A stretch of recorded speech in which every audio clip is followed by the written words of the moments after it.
Welcome, action fans, and thanks for joining us for another edition of All 90s Action All the Time.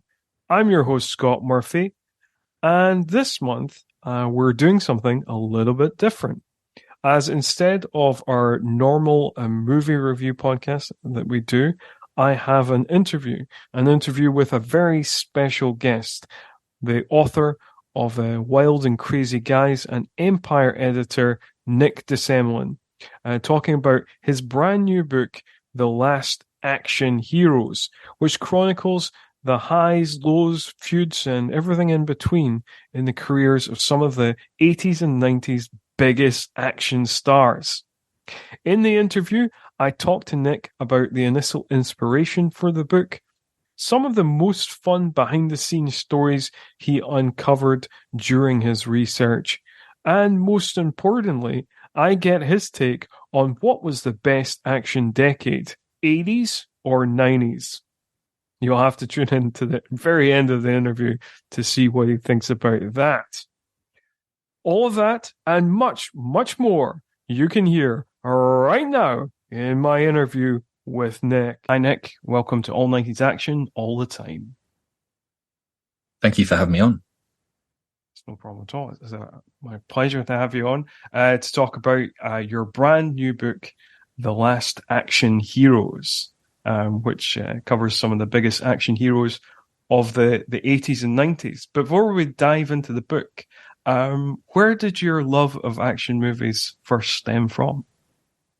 I have a very vivid memory of watching Total Recall when I was too young for it, hiding behind the sofa. My brother and my older brother and his one of his friends were watching it, and I remember just peeking around and seeing Arnie's head do things that no human head should do, and just like those images were just burned into my brain at quite a young age. And then just seeing Lethal Weapon, seeing Die Hard obviously was a huge one.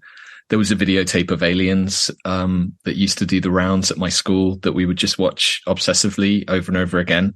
So yeah, I was pretty, it was during my formative years that I kind of got hooked. And there's something about the movies, of action movies of that period, just the practical sort of bone crunching mayhem that unfolds in them that I just loved and still love. And there's something, I don't know whether it's just nostalgia, but I find I can go back to so many of those movies, and not even the 5-star classics, but even the ones that are objectively not very good and just get a lot out of them on repeated viewings. And also just the movie stars who were in them, who were often quite eccentric and really fun to write about in this book.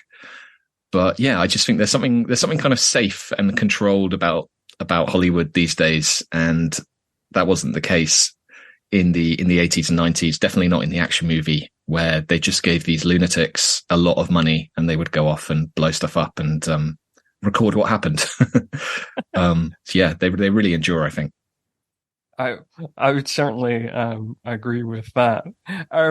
So with the book, you cover some of the biggest action stars of that era.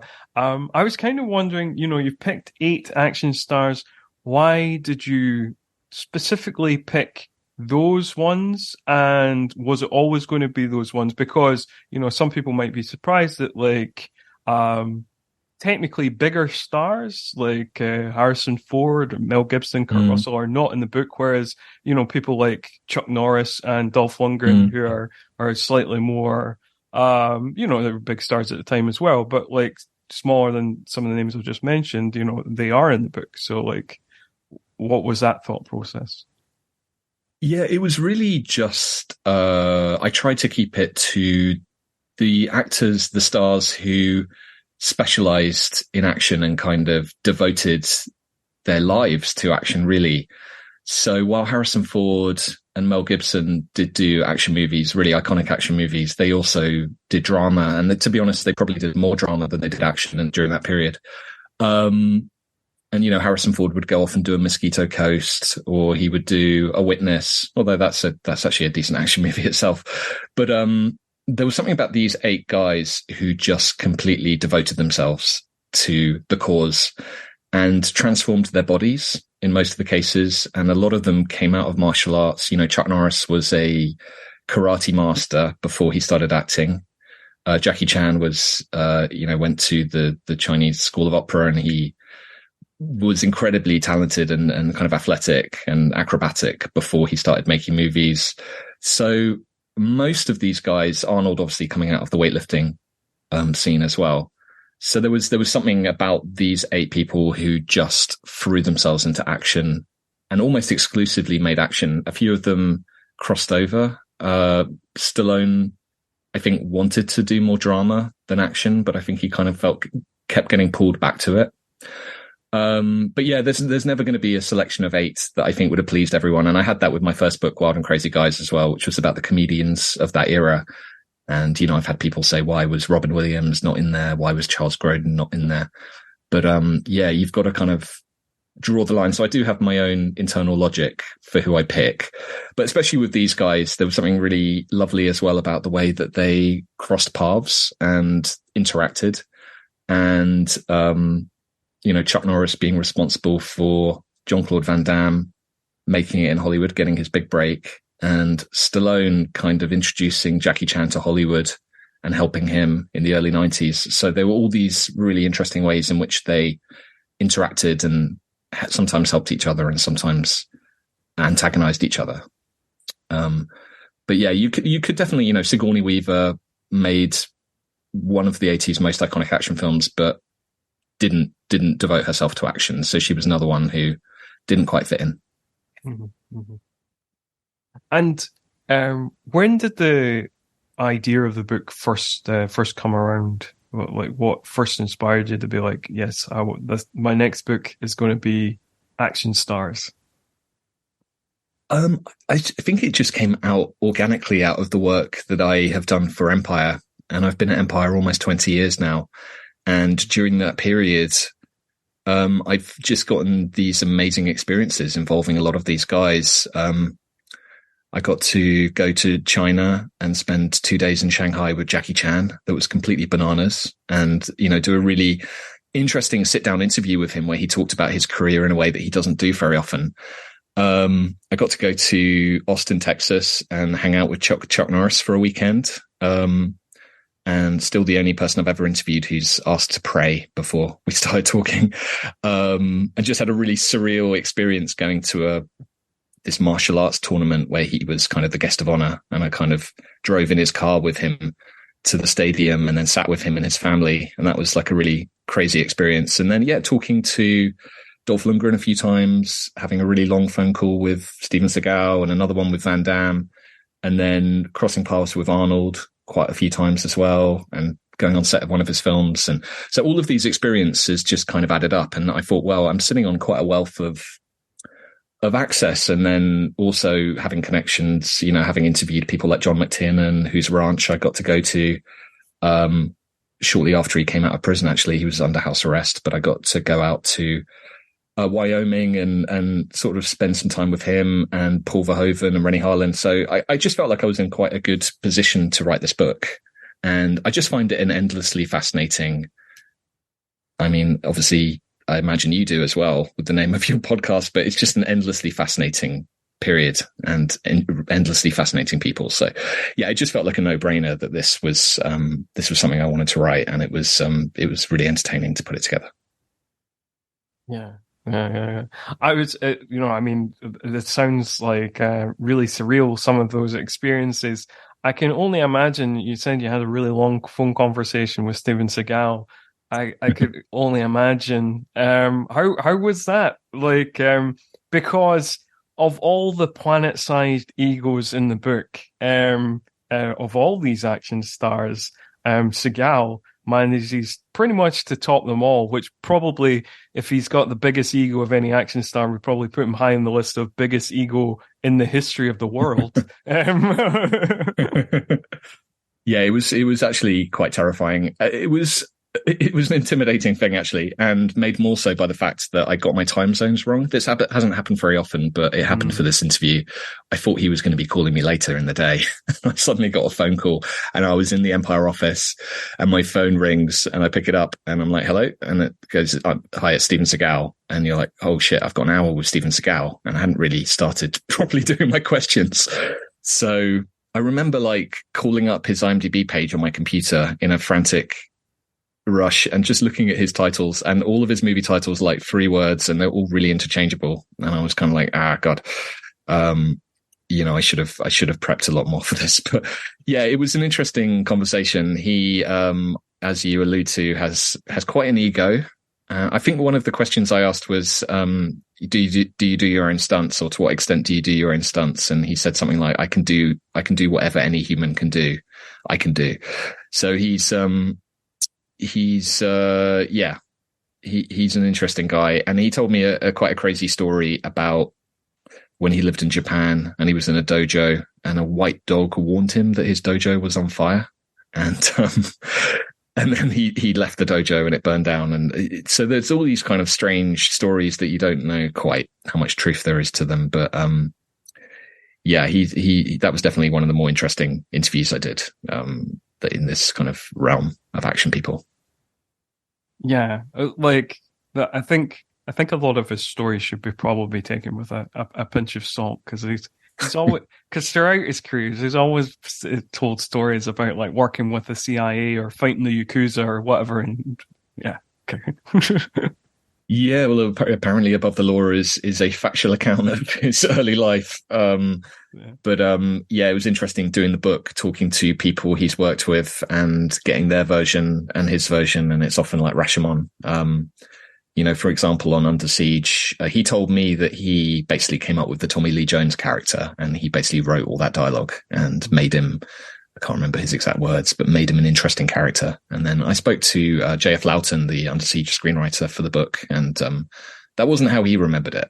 It's like at all. He was saying that, Tommy Lee came up with that, and it's hard to imagine that character coming from Steven Seagal, because there's certainly nothing like that in any other Steven Seagal movie that I can think of. So, there weren't many people who would corroborate his version of events for a lot of things.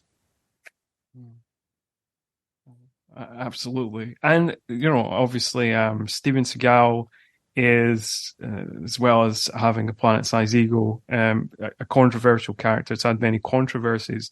I was wondering how you managed to balance that in the book. Because obviously, it's mainly a movie book. It's mainly a celebration of these stars in these movies. But you also talk about the kind of controversies of, most of them have controversies of some sort, whether it be sexual harassment claims, whether it be from a liberal perspective, reactionary politics takes, or whatever it might be. And, how was that, managing to kind of balance that, like addressing that, but not letting it overwhelm the book, I guess? Yeah, that was really the challenge of, as you said, it has to go in. I wanted it to be an accurate version. I didn't want it to be a hagiography of these guys. And as much as I admire a lot of their work, and certainly their work ethic and how hard they work to get to where they are, you have to acknowledge the shortcomings of them, and definitely with many of them there have been controversies. And so the attempt was to put that stuff into the book without it overwhelming it. And I think if you have chapters and chapters of it, it's going to get a bit overwhelming. But certainly with Steven Seagal, I wanted to address, he's the most controversial of them in terms of the allegations against him. In the sense of, a lot of actresses and other women have had very bad encounters with him.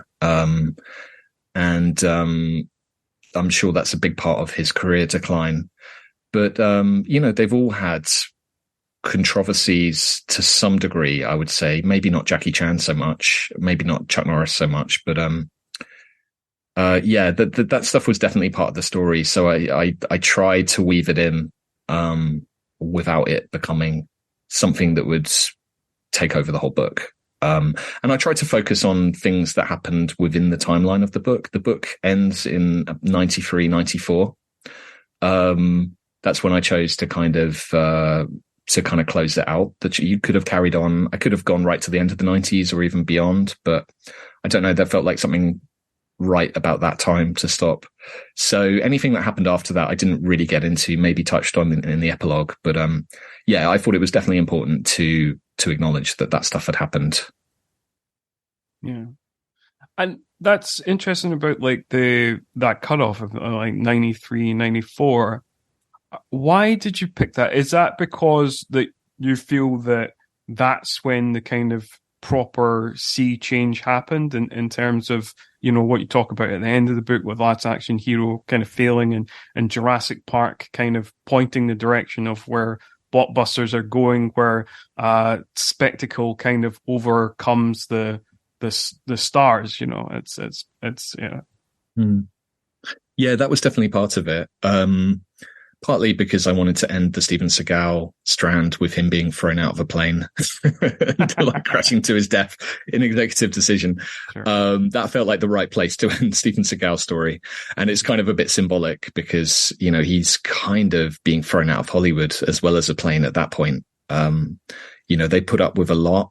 The big studios, probably more than they should have put up with from him. But that was kind of on deadly ground. It was the point where, this guy who was coasting on this aura of invincibility was suddenly struggling and flopping. And so, yeah. Anyway, but yeah, that was the Seagal part. But just in general, I thought that, as you said, Jurassic Park coming out and the CGI taking over as the spectacle rather than these guys' bodies, which had previously been the spectacle, is these guys doing real stunts and huge muscles and all of that. Which was why people just kept going back and back to see their films, and blowing buildings up. Now you don't need to blow a real building up like they did in Demolition Man, because now you can do it with CGI. So there was something about that kind of period. And then I think what was happening with what a star was as well. And I think it was Sylvester Stallone who pointed to Michael Keaton in Tim Burton's Batman and said, that's when I knew we were in trouble. Because suddenly this guy, Michael Keaton, who isn't, doesn't look jacked, doesn't look like he's been to the gym, is suddenly a hero, a summer action movie hero.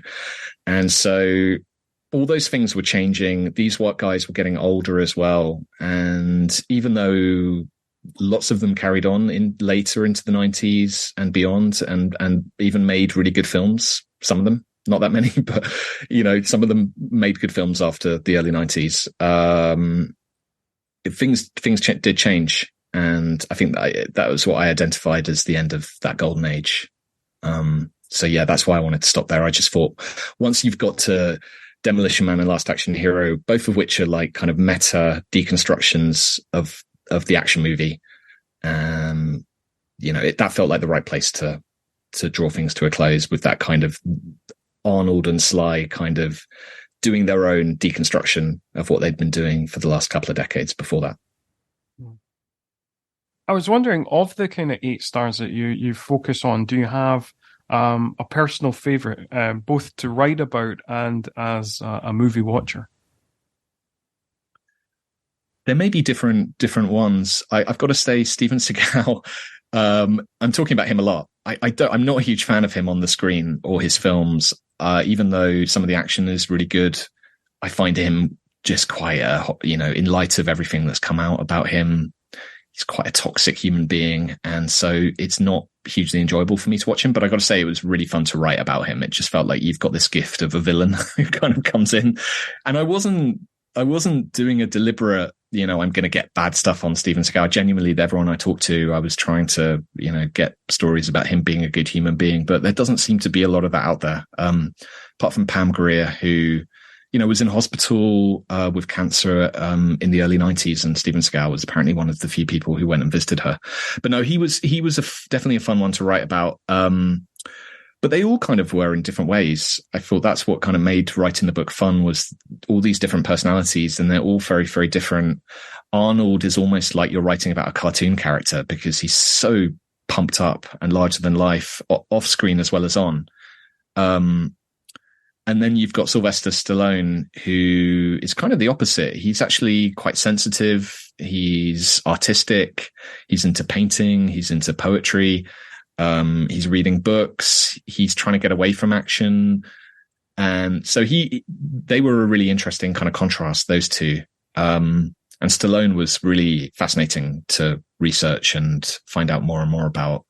Just a really interesting guy who alternates, I think, between being really likable and then, believing his own hype and being maybe not the best person to work with. But yeah, in terms of whose work I enjoy watching, I've really got a soft spot for Van Damme films. I just really like his persona. I like the silliness. I love Sudden Death, and Hard Target is a favorite. Yeah, I mean, Arnie films I could watch. Many, even mediocre Arnold films, like Red Heat, I could watch over and over again. I don't know. What is your favorite Arnold film? My favorite Arnold film? If you had to pick one. If I had to pick one, probably Terminator 2 with Total Recall as a close second. That's a good 1-2 punch. Yeah, that's pretty hard to beat. I'd say T2 is my favorite as well. Yeah, I mean, the Arnold is just glorious when he's at his peak and kind of in peak form and doing the one-liners. He's just unbeatable, I think.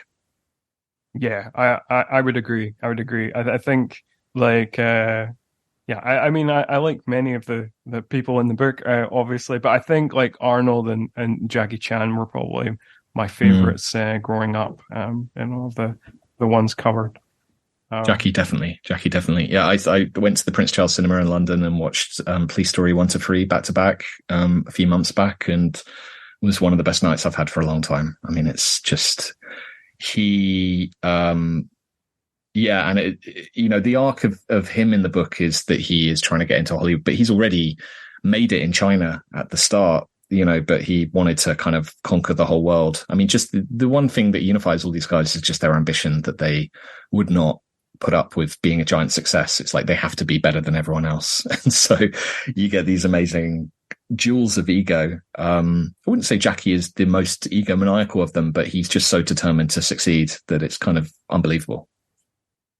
Yeah, I think like that is the thing that kind of joins them all, like when you read the book, just the dogged determination of them all, and the kind of low points that, obviously the likes of Stallone and Van Damme, and a lot of them start from and just work their way up. I was wondering as well, you mentioned in the book that there is something kind of indefinable about like why an action star takes off, why a Van Damme takes off while, a Jeff Speakman or a Brian Bosworth just fizzles. And do you think that there is any way to find that? I don't know. Maybe there's a volume 2 with Brian Bosworth on the cover. I don't know, but there's something. Each of these guys found a niche to themselves, and maybe it was just kind of luck that they were there at the right time at the right place. I think, I think definitely a lot of luck played its part in these guys' stories. But I don't know. You read like the Stallone stuff, or you find out what Stallone did to get where he is, and you think, well, this guy was probably going to make it just through sheer force of will, because he was probably going to just keep going and going. I don't know if the other guys had the same resilience and the same determination. But no, I think it's a combination of talent and then just something ineffable, which is just screen presence, which I think you could be really good at. You can be, the best martial artist in the world, but it might not be fun to watch you doing it on screen. But you combine that with, Van Damme's cheekiness, or, the mystique of Seagal, or, Chuck Norris's kind of karate cowboy thing. And there's something completely unique about each of them.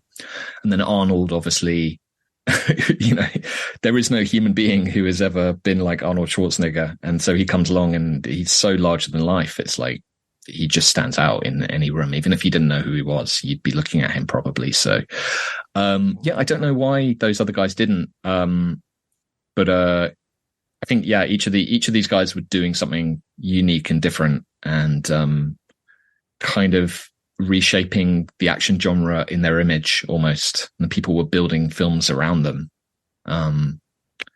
So that's quite a rare thing. And to have so many of them kind of rising at the same time, it was like a really kind of, I think, unrepeatable like time in Hollywood history. And all these guys were doing their thing at the same time. It's pretty wild. Yeah, and I was wondering, you know, it seems like with the book, you've timed it absolutely perfectly. I was wondering how much you knew about what Arnold and Sly were doing, you know, with them kind of back in a big way with Arnold's Netflix documentary. He's got a new show out, Fubar. Sly's got a reality show. He's got a Netflix documentary coming out later on in the year. He's had a critical TV success with the Tulsa King recently. Yeah. So you couldn't have timed it any better. It's so funny because the same thing happened with Wild and Crazy Guys, my book about the comedy guys, because when I started writing that, I had no idea that Dan Aykroyd and Bill Murray were going to be coming back in the new Ghostbusters, and I had no idea Beverly Hills Cop 4 was suddenly going to actually get greenlit after all this time, and Coming to America 2 so was suddenly happening, and it was like, wow, okay, there's something in the water. And then this time around, like all of those things, like you said, and you forgot Minions: The Rise of Gru, which reunites Dolph Lundgren and Jean-Claude Van Damme as characters named, I believe, Svengeance, and is it John Claude? And he's it's John Claude, yes. John Claude, Clawed, and he's Jean-Claude Van Damme is like voicing a guy with lobster claws. So it's like, you know, talk about characters being written, you know, around the stars. But yeah, no, I honestly, the honest answer is I had no idea any of this was going to be happening. I'm very pleased. And not just, yeah, and for it to be coming out, my book came out in America, at the beginning of June, and literally the same week as the Arnold Netflix documentary came out. And there's a gigantic, book coming out next month, by Taschen, who do these incredible, I don't know if you guys get it, but these incredible coffee table books. And there's one called Arnold, which costs, I think, $1,250. And that's the cheapest version. And then it goes up from there. You can get like a special deluxe version for like, I don't know, a lot of money. So suddenly there's this kind of reappraisal of these guys. But I think there's a real fondness for them. And, you know, they're in their 70s now. They're not going to be around forever. And I think, you know, now's their kind of victory lap and people are really appreciating them. And, yeah, Fubar, you know, Arnold is still holding a gun and running around and doing one-liners somehow. And it's credible. It's like 50 years into his career. It's crazy. Yeah. The one-liners in Fubar are not good, by the way. I'm trying to remember, like they're not vintage ones. I would say they should have called in Stephen D'Souza to punch them up. Punch them up. Maybe for season 2. Yeah. Yeah. I must admit, I've not actually watched it yet. I have watched the Arnold documentary, which I really enjoyed, but like, I've not checked out Fubar quite yet, but might check it out still. There is many. Oh, sorry. No, sorry. I was just going to say I did enjoy the fact that Sly's Netflix documentary. Like, I feel like that competition is still there, and yes. I kind of liked how Arnold had one, and then Sly probably called his agent, and then suddenly he's got one. It's like he's got a 3-part Netflix doc coming, as you said. But yeah, I feel like they're still, even though they're buddies now, as opposed to mortal enemies. I feel like they're still kind of keeping an eye on each other and trying to outdo each other, which I like. Oh yeah, for sure. I think they still have that very old-fashioned masculinity that's like even being friends, they'll still be hyper competitive. I'm sure they're hyper competitive in all things that they do. Talking about that rivalry, there's many great stories in the book about that rivalry, many great stories about all the stars One of my personal favorites is the one where they both have to walk into Cannes at the same time, and then they dance together until Sly realizes that Arnold's taking the lead, and that stops, which I thought was hilarious. What was your personal favorite story to uncover in the book? Oh boy.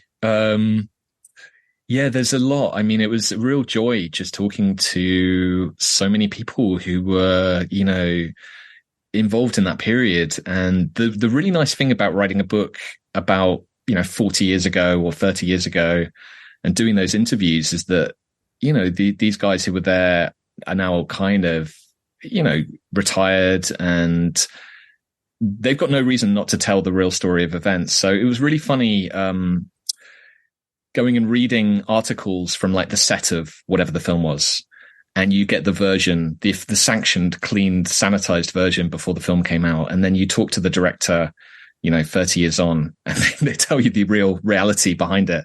So it was fascinating talking to Rennie Harlin. Rennie Harlin's jumped into my mind, and the story he told me about Cliffhanger, about how, Stallone was deathly afraid of heights and signed up to Cliffhanger thinking it would all be shot on the ground using green screen. I loved that.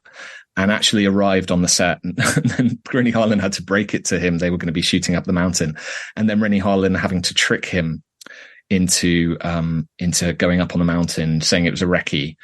And then Rennie Harlin told me he had set up a line, like a cable, which Stallone didn't know about, which Rennie Harlin was connected to. And so he leapt off the edge of the cliff and scared the hell out of Stallone, who thought he was falling to his death, to show him and demonstrate how it was actually safe for them to do these scenes. So I really loved that story. And I really loved, I spoke to Jim Thomas, one of the co-writers of Predator, and he told me a really lovely story. He was sitting in a restaurant with Arnold having dinner, and Bruce Willis was there as well. And Die Hard had just come out, and Arnold called across the restaurant to Bruce Willis, "You know why you're never going to be an action star?" And Bruce Willis is like, "Why?" And he goes, "Toothpick arms," and pointed at his own biceps. So that was a really fun story that I hadn't heard before. Yeah, no, that one gave me a laugh as well. I was wondering, over the course of writing the book, either in terms of like their movies or just in terms of them as a person, did your opinion change on any of the stars you're writing about? Well, like I said, Stallone, I don't feel like I had a real bead on Stallone and his psychology when I started writing it. I'd seen the big movies and, saw him as this kind of invincible, tough guy. But it was really interesting when you start to piece it all together and get the chronology in place and work out, we had a terrible time on this film, and that's why he ended up doing that film, or he did this because of that. And you start joining the dots. It's really interesting. You see that he was really wounded by, whereas Arnold was rumbling on and just having hit after hit after hit, and he was so confident, Stallone wasn't. He was having these huge hits, but then he was also having these absolutely gigantic flops, and it really hurt him. And he started getting quite insecure. And, I just found it fascinating seeing him as much more of a human being with, vulnerabilities. And I think he was, really honest in interviews at the time, which made it really interesting to kind of piece all that stuff together. But, I came out with more of an appreciation of what a complex character Stallone is. And I think, I just, that was kind of the case with all of them, really. Because most of these guys had a really difficult childhood and fathers who were not particularly kind to them or would beat them or whatever. And I do wonder how big a part that played in these guys, pushing themselves so hard to succeed, because that's like a thing you see happening with a whole bunch of them, that they all have in common. But no, I think I kind of came out with an appreciation. Yeah, especially Chuck Norris as well. I think, he's kind of become this kind of comedy character on the internet with the Chuck Norris facts. But I think talking to people who knew him and getting stories about, what a kind of gentle guy he actually was and how different he was to his screen image. That was another interesting thing, just seeing how how different they were to what they played on screen. And I think in the case of Steven Seagal, he was trying to become the person he was playing on screen, which made him not a very nice person to cross paths with, but he kind of bought into that whole tough guy thing. Whereas, Chuck Norris was the polar opposite and was playing a part on screen, but he wasn't taking that off the set with him. So, I really kind of felt like I came away with more appreciation for all of them, really. Oh, okay. That's interesting. Yeah, and I think that's one of the things that kind of stood out for me in the book as well, like that kind of Chuck Norris thing because I must admit, I've not watched a lot of Chuck Norris films. I've always found him the blandest of action stars. And I've also, and this is just my personal kind of politics, his movies tend to come across very right wing and rub me up the wrong way. So to kind of see him in a kind of gentler light of, I think I've kind of seen him in a kind of obnoxious Fox News light, and to kind of see, people are complex, and it was interesting to kind of see him in a slightly more sympathetic light than I've generally placed him in my mind. Yeah, I mean, I agree with you on the politics 100%. That he's very far away. His politics are very far away from where mine are. And, you watch something like Invasion USA and it is just Fox News, the movie. And it's quite hard to get around, to kind of get past that, to actually enjoy the action in a lot of his films, because they are often quite sort of xenophobic in that period. But yeah, like you said, I think people are complex, and it's actually surprising how you can react to someone's work and then actually, they're actually a decent person off screen. But he's there's not a lot of Chuck Norris films that I would choose to watch of my own volition. I would say Code of Silence, which is directed by Andrew Davis, who did Under Siege, and also did The Fugitive, is probably the Chuck Norris film that people should check out. I think that definitely stands out as being one of the better ones by far, and it's got Chuck Norris and Dennis Farina as a kind of double act, and it's well directed, and it's not like a De Niro level performance, but by Chuck Norris standards, it's pretty good. Yeah. I think, like, from reading the book, I feel like I'm going to check that one out. I was like, I should maybe, since that seems to be the agreed upon pinnacle of Chuck Norris's work, I think I'll maybe check that one out one of these days.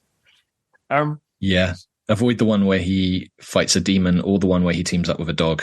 Top Dog. Is that is Demon? What is that called? Hellbound or something? Or Hellbound is the one where he goes to Israel, and it's actually kind of boring. But he does does a karate fight with a demon. So you could double bill it with End of Days in a kind of very strange 80s action movies fighting satanic forces double bill.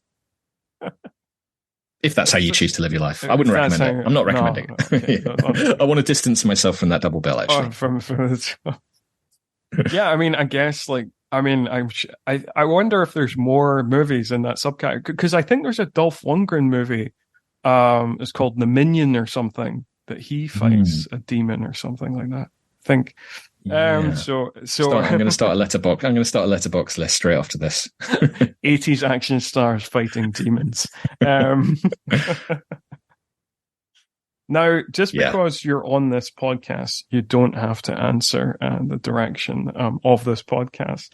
But if you were to pit them head to head, 80s versus 90s, which would you pick as your favorite decade for action?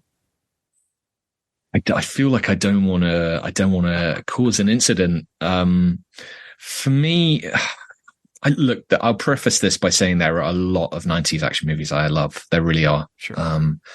And there's a particular flavor to them that I love as well. I think when you get into the 90s, with all of these stars, their films start becoming a bit weirder, I think. like Hard Target is such a weird film. Yeah. And there's a certain kind of late stage, the action movie's been giant for for 10, a whole decade. And so people were just, making absolutely mad, like, Die Hard in an ice rink and things like that. So there were a lot of 90s movies I love. There's a long way of saying that I'm an 80s action guy, I got to say. Just, forgetting T2 though, which is maybe the best out of all of them. So it's a complicated question. I would instinctively say the 80s, just because I think Commando, Die Hard, Rocky IV, the prime Jackie Chan stuff. I think there's so much good stuff. But it's a very even match. It's a very even match. But yeah, that would be my initial response. Sorry, please don't hate me. No. It's fine. I've got plenty of love for 80s action as well. It's just it's only my slight preference. So like, yeah, I love the movies from both eras. So in terms of like going forward, would you do like a volume 2 of this book, or do you have other plans? Would you stay in action or comedy realms if you were doing a third book, or are you just going to put books in the back burner for a while and focus on editing the world's biggest movie magazine? Yeah, that's not a small thing. Let me tell you, it was quite challenging doing the two of them back to back. Almost drove me mad.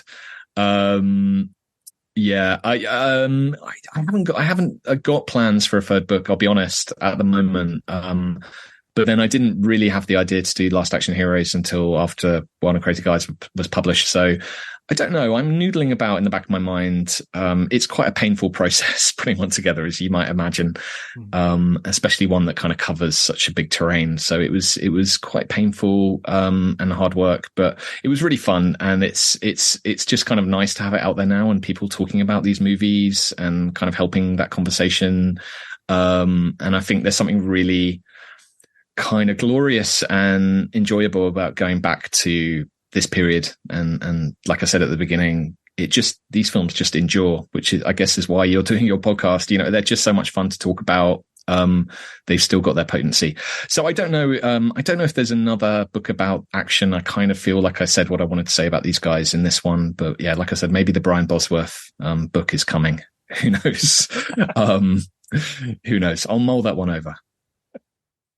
Yeah, man. I mean, you could always do like the DTV equivalent of this book, where you focus on like Dudikoff, Dacascos, Gary Daniels, Rough Rock. Give Rough Rock a chance to shine. Yeah, I mean, look, they would all be interesting to write about. I don't know if I have the mental fortitude to make it through all the films, but yeah, there probably is a book, and there's so much in Hollywood that is that is worth documenting and would be really fun to delve into. So who knows? I am thinking about it and kind of working out, what is the next area that I might want to like delve into. But I got to say, it will be a real challenge finding something as fun to write about as these guys and these films, because I don't think Hollywood's ever seen the excess and just the amount of money and just how pumped up everything was on every level. And that's really fun to write about and talk to people about. But yeah, it was just a wild era. And, like I said, Hollywood is now kind of, hyper controlled, and no one's, being given all that money to go off into the desert and make Rambo 3, which may be for the best. But, it was a lot of films that maybe shouldn't have been made, got made, slipped through the system. And I don't know, our lives are the better for it, I would say. I would absolutely agree. So, I mean, obviously, I could talk action movies with you all day, but I know you're a very busy man. So we'll wrap the interview up there. But it just leaves me to say thank you very much, Nick, for coming on the podcast and talking about your book. And if you've got obviously, before we head on out, please do plug your book and tell everybody where they can find you on socials. Thanks so much, Scott. It's been a total pleasure coming on and chatting with you. I could, like you said, we could talk about John Lithgow and Cliffhanger for at least another hour. That would be time well spent. We did talk about when we covered Cliffhanger on the podcast. We did talk about John Lithgow a lot. Yeah, I got to say, 90s action movies have some of my favorite villains. I know Hans Gruber gets all the love, but yeah, John Lithgow in Cliffhanger and Powers Booth in Sudden Death. Lance Henriksen in Hard Target. There's so many. I also particularly love Tommy Lee Jones in Under Siege. Tommy Lee Jones gives one of the most insane performances of it. Like his performance there and his performance in Batman Forever are just like he has this reputation as this kind of grounded, grumpy, kind of stone-faced guy, but people should watch him in Under Siege because it's a very different Tommy Lee Jones. Yeah, that and The Fugitive back to back. I mean, he was having a lot of fun, as much fun as Tommy Lee Jones will allow himself in the early 90s. And he does an impression of the Roadrunner in Under Siege. He says "meep meep," which is like one of my favorite things about that film. But yeah, Powers Booth, before he passed away, I got to have a chat with him for Empire, and we talked quite a lot about his character in Sudden Death, who at one point threatens to put spiders into the mouth of a small girl, which is a great action movie villain thing to do. Anyway, I'm meant to be plugging myself and saying goodbye. So, yeah, the book is out now. The Last Action Heroes. At least I hope it's out now. It's out some places. It's not out everywhere. It's out on audiobook as well. I was very fortunate to have the great Bronson Pinchot do the audiobook of it. So that's available. And yeah, I can be found on Twitter and Threads, although I haven't really started using Threads, but I'm still figuring it out. Trying to get past the fact it's named after the scariest film of all time. Yeah, no, that's a fair point.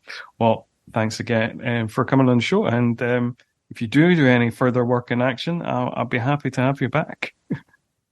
Thanks so much, Scott. I'd love to come back. Thanks for having me on. That was my guest, Nick, there, who I'd like to thank once again for coming on the show.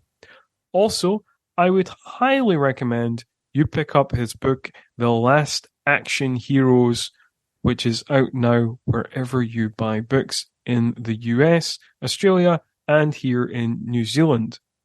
Alternatively, if you are in the UK, you can pre-order it ahead of its release on the 24th of August. Before I head on out, I just wanted to say thanks very much to everybody for listening, whether you're tuning into this on the original feed or as part of the Last of the Action Heroes podcast network. Talking of which, please do feel free to check out all the other great shows on the network, which covers such big action movie stars as Stallone, Schwarzenegger, Willis, Lundgren, Mel Gibson, Van Damme, others. There's a whole ton of stuff. If you're an action nerd like I am, there's a whole cornucopia of things for you to listen to. Anyway, that is all for this time. Until next time, though, see ya.